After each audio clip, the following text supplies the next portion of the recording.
Hello everybody, my name is Kara and today I'm here with my favorite books of 2019. I'm so excited to film this video, also slightly nervous because I'm slightly concerned that I am just going to turn into a puddle of love and emotions for these books rather than giving you specific reasons I enjoyed them. But I am excited to share these with you. It was also fortunate enough to be part of a collab with Marines from My Name is Marines, and I will link that video down below as well. I did attempt to put them in order, so theoretically we'll be ending with my favorite book of 2019, but I love all of these books so much. Like, some of the sorting is really very arbitrary, and depending on the day you ask me, some of these might be in a different spot on this list, so just know that these are all books I love and wholeheartedly recommend. I also own most of these, but there's a couple that I don't actually have with me, so I'll be inserting pictures, etc. You guys know the drill. So the first book on my list is A Confession by Leo Tolstoy. This is a nonfiction book about some crises that Tolstoy went through in his life and his own personal beliefs and philosophy and things like that. And for that reason, it's a very hard book to summarize or review or recommend. At the time I read it, it was something that I very definitely needed, but I could also see how, depending on your specific circumstances, this might actually be the opposite of helpful for you. It does get very dark and heavy in places. Tolstoy was going through a lot of depression and suicidal ideation, and this book talks about that in great detail. By the way, I forgot to mention the translator, but I will put that information up here as well. So there's a lot of caveats with this book, but I found it very interesting, very helpful. The writing was incredibly easy and pleasant to read. His style is very clever, but easy to fly through, and I think that is a credit to both him and to the translator. And this book gave me a lot to think about. It's very, very short, but this is definitely one of the books that had the most impact on me this year. But again, it's like, this is more of a, it would be dishonest for me not to put this book on this list, so I'm talking about it, but in the sense of trying to review or recommend or even just quantify my feelings about it, I don't really know how to do that. Next, I have The Wicked King by Holly Black, and before you ask, no, I have not read Queen of Nothing yet. I know, I can't believe it. I'm really excited to, but I want to be in exactly the right mood for it, so please don't spoil me. But anyway, The Wicked King is the second book in the Folk of the Air series, of course, and I know these books have problems, I know they're not perfect, but I just love them with my whole heart. For some reason, just these books really, really work for me, despite some things that should be deal breakers. Like, I don't think Jude is a terribly well-developed main character. She does get a lot better in the second book, but for example, that's something that should really bother me, and it doesn't really. I just really love the writing and the darkness of this world. Like, Holly Black does fairies so well. I think there's a reason that she is known for that. It's just very clever, and I just like the sinister but appealing way that she does them. And I also like the kind of political stuff going on in this series, so this is a favorite of mine. I understand why a lot of people don't like it, but I just love it. Next on my list is The Girl with the Red Balloon by Catherine Locke, and this is a book I've talked about several times recently. It's one I read near the very beginning of the year, and it has still stuck with me. I think the time travel stuff was really interesting, and I'm not somebody who really likes time travel, but I think the way this book blended a little bit of sci-fi or speculative fiction with historical fiction, with the contemporary, was just done so, so well. I also want to mention that this book is Own Voices for the Jewish representation. I really liked seeing how that was worked into the story. I really loved our main character, Ellie, and she just felt so believable as a character who is being brought back into a completely different time period. She's actually transported back to the time when the Berlin Wall was still up. We do get a perspective from a Jewish character who is in a ghetto and then later in a concentration camp. So definitely be aware of that before picking this up. I think all the storylines of this book felt so well developed. I loved the characters and their relationships, and I just loved the tension of seeing Ellie start to make friends here and get to know people here when you know the whole time that she wants to get back home. She misses her family and the people she cares about, but now she's also getting people she cares about in this time period. And she desperately wants to go home, but she's not even sure if she'll be able to, and I just think all of that was done so, so well. Next on my list, I have Kindred by Octavia E. Butler. This is definitely my favorite science fiction book I read this year. You guys might have heard me talk about how sci-fi was pretty disappointing for me this year, but this one was incredible. This is another time travel book, so I guess I kind of like time travel when it's in a very specific context. But we follow our main character, Dana, who is a black woman living in America in, I think it's the 70s maybe.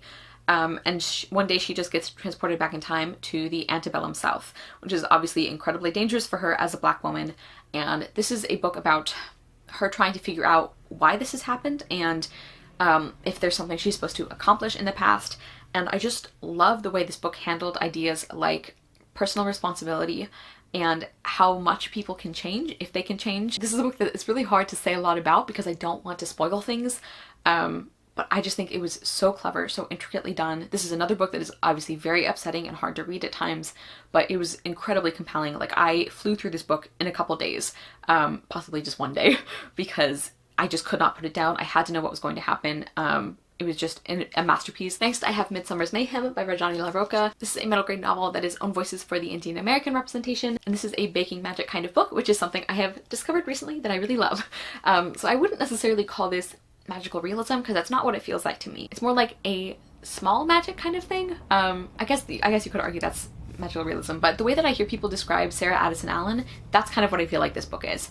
Although I haven't read any Sarah Addison Allen books yet, so take that with a grain of salt. But this is about our main character Mimi, who decides to enter a baking competition, and this is also a retelling of Shakespeare's A Midsummer Night's Dream, so there is lots of mayhem and a little pinch of magic. And I just loved this book so much. It's a little hard for me to explain why. This is just honestly like the perfect recipe for a Kara book, because it is an own voices middle grade that handles some really serious issues, but that also has a really fun plot. There's baking magic, which is something that I love. There's Shakespeare, which is something that I love. So this book just had a lot of things going for me. Like, I understand why people would just think, oh, this is cute, but I'm not going to think about it much after I read it. Like, I understand why it wouldn't leave as much of an impression on other people as it did on me, but I just loved this. There was something so cozy about it, but also serious. All of this magic and mayhem really highlighted Mimi's family relationships and how those can be really messy and complicated, and especially having siblings can affect your own identity. Like, it changes the way that you see yourself, or like your role in your family. I don't know. I loved the family stuff in this book, obviously, and I loved the baking magic. This book made me pretty hungry at times. I loved the fantasy elements and the Midsummer Night's Dream elements. There were a couple of scenes near the end of the book that just really got to me, that I thought were really beautiful and emotional, and like, I think this is a book that has so much heart, so much lightness, but that also deals with some more serious issues like family relationships and friends moving away, you know, losing a friendship and things like that. Like, I just love this book, and it made me really happy. Like, this is a book that just brings me a lot of joy. Next, I have Love from A to Z by S.K. Ali. This is an own voices Muslim contemporary that follows two main characters, Adam and Zainab, and I just adored this book. This book is a really powerful exploration of Islamophobia and racism, and how activism can really work to fight back against those. And this book also talks about the US involvement in the Middle East, and things like grief and chronic illness, and there is just so much heavy stuff that this book talks about, and I think it handles that beautifully while also balancing it with a really sweet and engaging and wonderful romance between these two main characters. There's also fantastic friend groups in this book. I cried like 4 times while reading it, I'm pretty sure, or at least teared up, and I think this is one of those perfectly balanced contemporaries between the serious topics and the more fun elements, and neither of those things makes the other thing feel unimportant. I loved the characterization. Like, Zainab as a protagonist is just an incredible main character. I adore her with all of my heart, and I've said this every time I talk about this book, but she is the kind of character where you read about her and you're like, oh my god, I hope she would be my friend. Like, I just want to be a good enough person to live up to being Zainab's friend. Next, I have Maresi Red Mantle by Maria Turchaninov, translated by A.A. Prime. This is the third and I think final book in the Red Abbey Chronicles. Because this is a companion series, I think the order is not quite as important. I think it makes most sense to read this book after book 1, but you can definitely skip book 2 and come back to it later. I just love this book so much. It is a conclusion that I really loved. We're seeing Maurice go back to her hometown after the events, many years after the events of the first book. So she has spent a long time at this abbey, which is a sanctuary for girls, and I just love this whole world. I loved the very female-centric mythology and religion aspects. Those were just so interesting to read about, and how those interacted with magic. I really enjoyed seeing Maurice return home and have to kind of fit herself back into this community after she has experienced so much and changed so much. And I also loved seeing her try and start her school, because that's the reason she goes back, is to start a school for girls. And one of my favorite things about this book is the way we see all of the characters in this book are important. They all have things that they bring to the story, and they also, some of them were unfairly judged by Maurice, like especially her mother and her sister. We get some beautiful moments where Maurice realizes that she had, without meaning to, sort of made up her mind about the kind of woman that these two people were. And it was just really lovely to see to see her realize that and to do better. This is a wonderfully feminist series, and I love the way that, especially in this book, there is a huge emphasis on there's not one way to be a strong woman or to be an intelligent woman or a feminist or a brave person. And we really see that with all of the different characters. There's also a romantic subplot in this book that is I think pretty slow burn, but also just really sweet and wholesome, and I just really enjoyed that. It's not like a huge part of the book, it doesn't take over the story. I don't want to say I enjoyed the conflict, but I really enjoyed the way it was concluded. We also see more details about the magic in this world and how that works, which was something I also really enjoyed.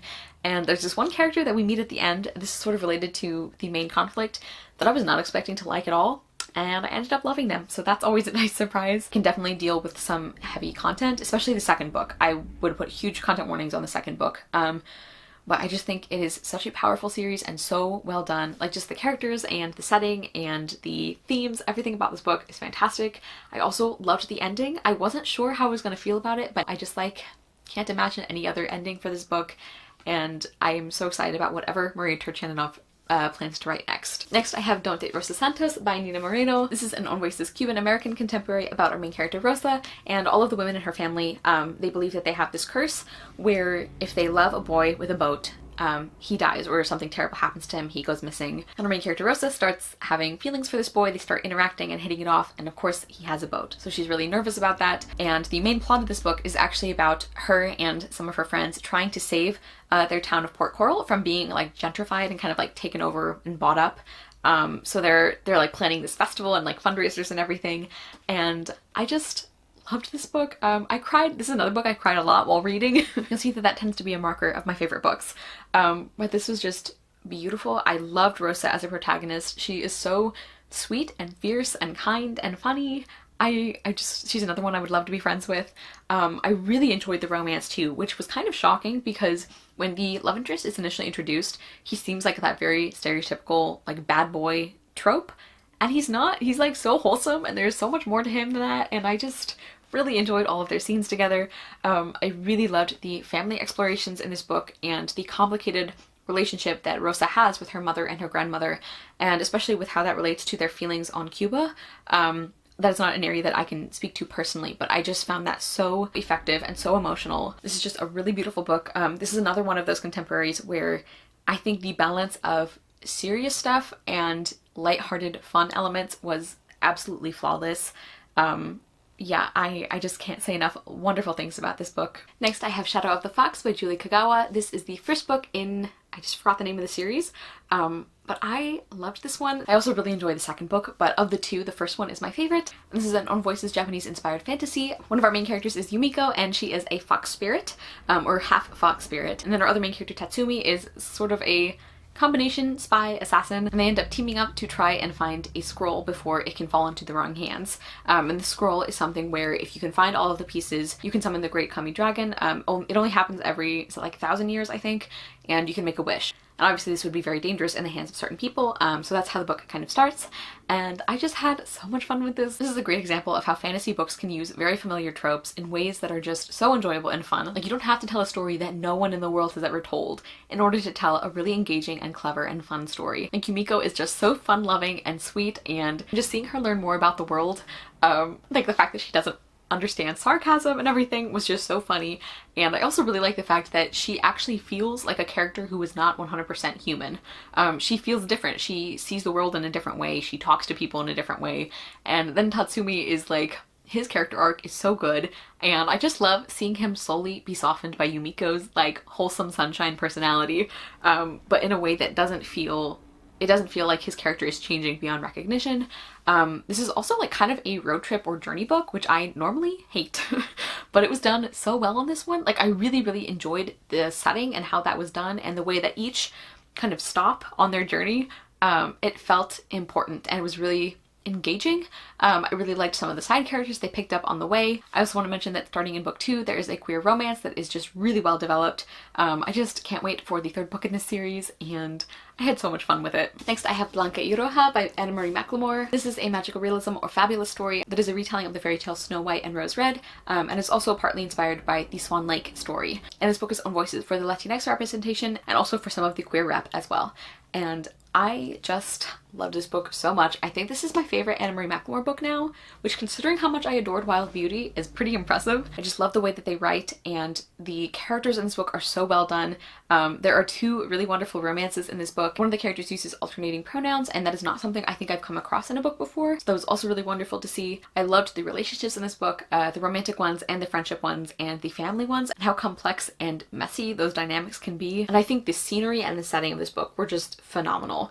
I think I read this one in the summer, like late summer, but it feels like something that you could pretty much read any time of the year. I think especially it would be suited for like autumn or winter, because there's all these images of a forest with the leaves changing and like apple orchards and things like that.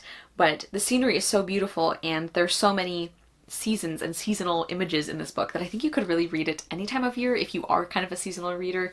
But even if you're not, I just think the beautiful writing and the setting were just a treat to read. I realize I haven't really told you anything about what this book is about. The two main characters are Rosa and Blunkett, and they are sisters, and in their family there has always been one sister in a generation who is cursed to turn into a swan. And this book is about them trying to run from that curse or trying to fight that curse. And then their story also gets tangled up with a couple of other people in their town who sort of also get involved with this forest that they live near. And it is just so beautiful. You're probably seeing a theme on this list because this is another book that handles really sweet relationships and elements of the story with really heavy ones as well. There's also a lot of discussion of queer identity and of how people treat women of color, and specifically Latinx women. And I just really loved everything about this book. There's also this kind of like economic justice subplot that is really interesting. This book gave me like all of the feelings, and I loved it, and I'm sorry I can't talk more coherently about it. I feel like as we get higher in the list, this is just going to get worse. But next I have Transformed by Megan Morrison, and actually this is kind of tied with Disenchanted, which is book 2, which I also read this year and absolutely adored, but I don't have it with me right now, so I'll just hold up this one. And these are the second and third books in the Time series, and I actually have a full spoiler-free review on that series and why I love it, so I will link that down below if you want more organized thoughts on it.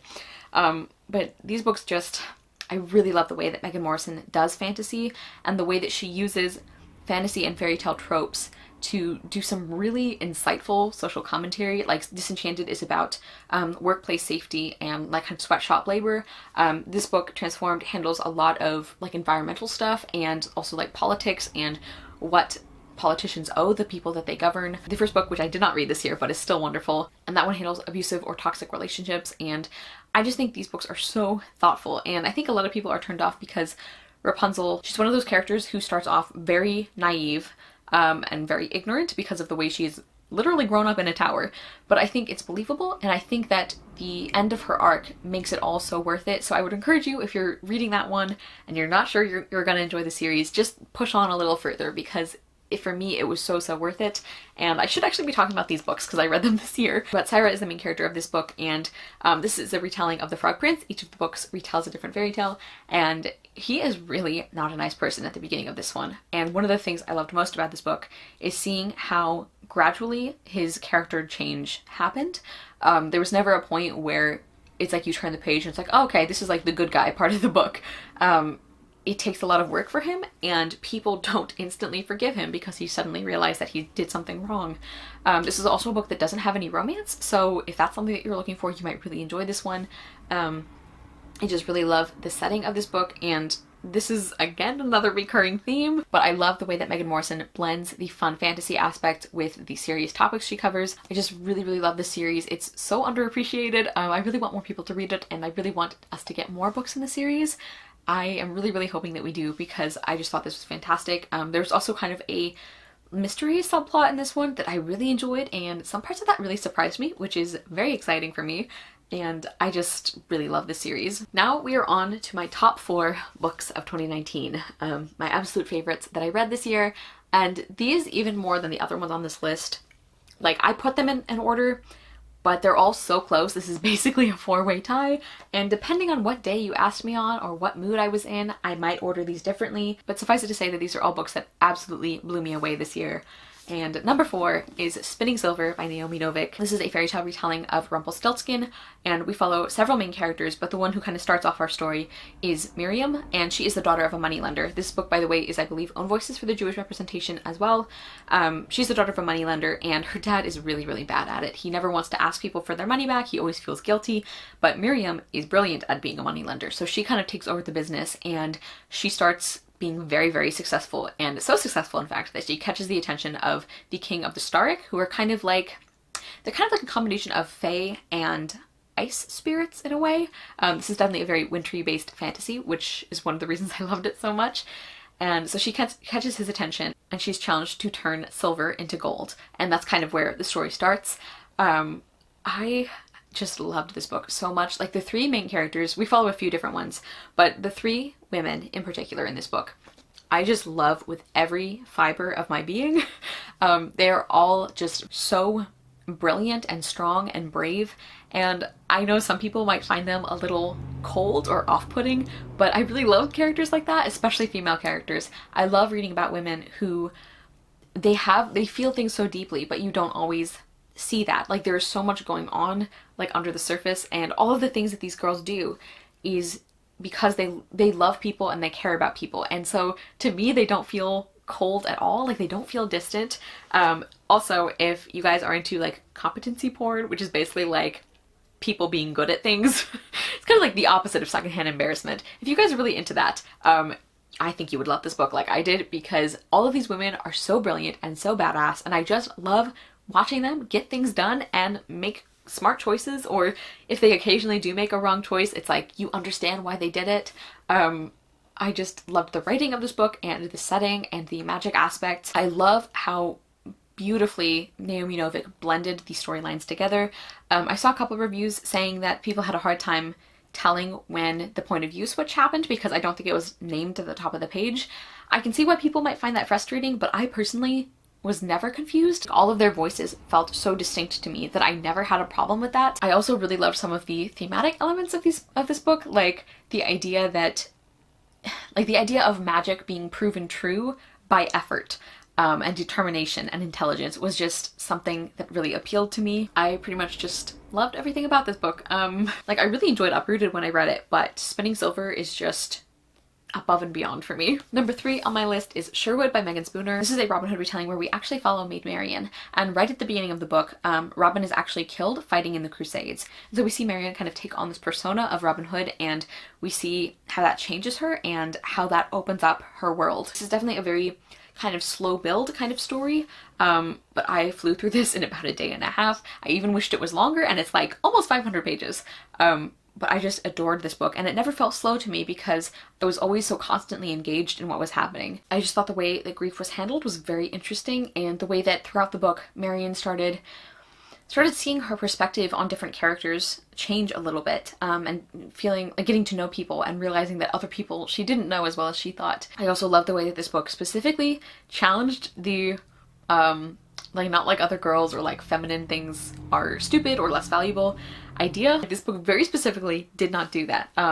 There are several reasons that Marian has never felt comfortable in the very feminine role that she's expected to take, but that never translates to her looking down on women who do feel comfortable there. One of her friends, actually one of the supporting female characters who I really loved, she is very much at home in that role, and it's really, really nice seeing her navigate that in a way that is equally as impressive and is given equal importance. I always really enjoy Megan Spooner's writing, and this was no different. I really love some of the supporting characters as well, and I feel like basically every time I talk about this book I have to include the like, I understand not everyone's gonna like this thing. So I'm gonna do that again, because this book has extremely polarized reviews.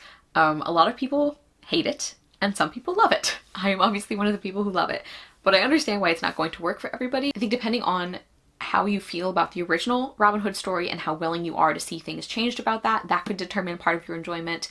There's a romantic angle in this book, like a love interest, that I think is really not going to work for a lot of people, and honestly I'm shocked it worked for me as well as it did. Like, I think it was just really thoughtfully developed, and it felt very complicated in a way that I think was very well written. I don't think it's fair to call this book anti-feminist, because the decisions that Marian makes I feel like are very in line with her character. They are what she wants to do and what she is happy with. And it's like, isn't that what feminism is? So that's just something that has really been bothering me. This is definitely a book that is not going to work for everyone, but I don't think you should be afraid going into it that it's going to be anti-feminist. I think it has a really thoughtful and wonderful portrayal of lots of different kinds of women, lots of different ways you can be a strong woman, and I just adored this. I don't know who to recommend it to because, again, it is so polarizing, but I just love this book with all my heart. Number 2 on my list is We Are the Perfect Girl by Ariel Kaplan. This is a contemporary retelling of Cyrano de Bergerac, but I don't think you need to be worried about that if that's not something that you know very well. I think if you aren't familiar with the play, this is just going to read like a really, really wonderful contemporary, which it is. I have read the play and I really love that play. So there are things that I picked up on because I know that play. But the story is, I think, equally strong even if you don't know that source material. Like, this is a book that definitely stands on its own, separate from the story it is retelling. And this book just, like, kicked me in the chest in the best way possible. We follow our main character, Aphra, who is considered very unattractive. And her best friend is Bethany, who is really beautiful, but people kind of assume she's not that smart. And Aphra, on the other hand, everybody knows she's very smart. And so through a series of circumstances and complications, Aphra ends up in the unenviable position of having to help her best friend win over the heart of the boy that Aphra is also in love with. I love the way this book challenges stereotypes about girls and about female friendships.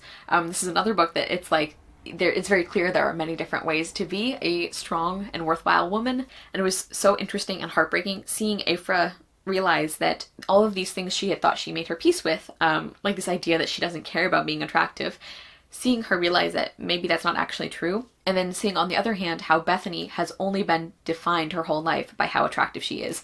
Like, basically this obsession with beauty, it benefits nobody, even the people who supposedly would benefit from it.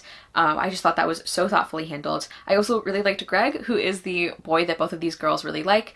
I guess this is technically a love triangle, but it's one that I really loved, and that doesn't happen a lot. Greg is just so sweet and clever and funny, and I just really, really enjoyed his character. And something I think this book did so well is making you understand why Aphra makes the questionable decisions she does.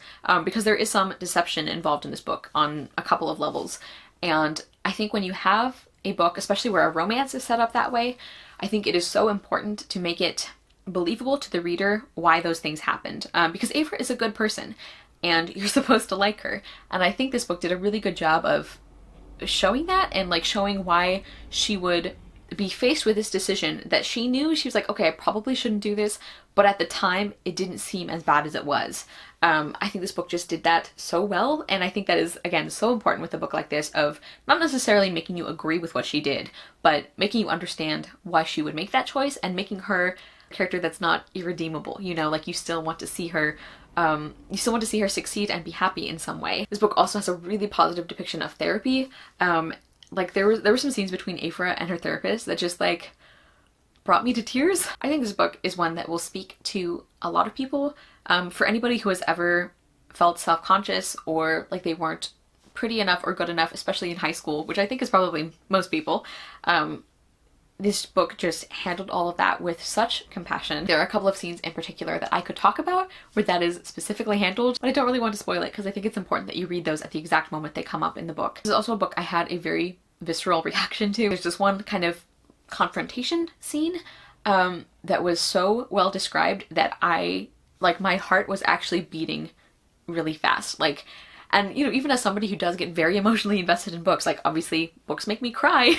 I talk about that a lot, but even so, I don't really have like physical reactions to books beyond that. But like my heart was really beating fast. I was breathing faster. Like I felt like it was happening to me instead of to Aphra. That's how well written this book was. The humor in this book too, that's another thing. Like this book was so funny. Aphra is such a fun and engaging and clever main character, and you really see how she uses that to kind of hide her insecurities. So you see that handled on a deeper level, but it's also just a really fun book to read. I am just rambling now. I loved this, obviously. And finally, number 1 on my list, my favorite book of 2019, although again, these are all favorites, is Lovely War by Julie Berry. This is another book I have a full spoiler-free review on, so I will link that because I can already tell I'm just gonna have a lot of feelings about this book, but this is so beautiful. This is a blend of mythology and historical fiction, and a little bit of romance, and just a lot of things that are just beautifully executed. This book is inspired by the Greek myth where Aphrodite is caught cheating on her husband Hephaestus, with Ares, the god of war. And so she's kind of like put on trial in a sense at the beginning of this book. And as a way to kind of justify herself or kind of get herself out of trouble, but it's more about reminding people why love matters and why her job as the goddess of love matters. And so to do that, she tells two intertwining love stories set during World War I. And this book was just stunning. I loved the frame device of the Greek gods and the way they kind of comment on the story throughout the book, but I also loved the human characters. We have two couples, Aubrey and Colette, and James and Hazel, and I loved all of these characters so much. I loved their relationships with each other and with other people. I loved the way that they all had certain things they were dealing with, some of them more than others. Aubrey is a black man, and he is a member of, I think, the only black infantry unit, and he has to deal with some truly sickening racism and discrimination and hatred. And that is given the full importance that it deserves, while also not reducing him to a character that only exists to experience racism. Like, he is allowed to have his own arc and his own story, and I just thought that was beautifully handled. I loved the writing in this book. Julie Berry is so descriptive and thoughtful with her words, and she has these lovely lines while also being really good at dialogue and characterization, so I don't feel like the story ever gets buried under the pretty words. I mentioned already how much I loved the characters, and I just love the whole feeling and message of this book that is like, emotions are not a weakness, and that love is a tangible force that causes change in the world. Those are just things that mean a lot to me, and I don't feel like this book ever gets even close to like moralizing or, you know, telling you like, this is the message of the story. It's all done in a really subtle and beautiful way, but I just love the kind of feeling I come away from this book with about how like love survives in terrible circumstances and how human connection is something that matters so deeply. I just loved everything about this book. This is another one, of course, that made me cry multiple times.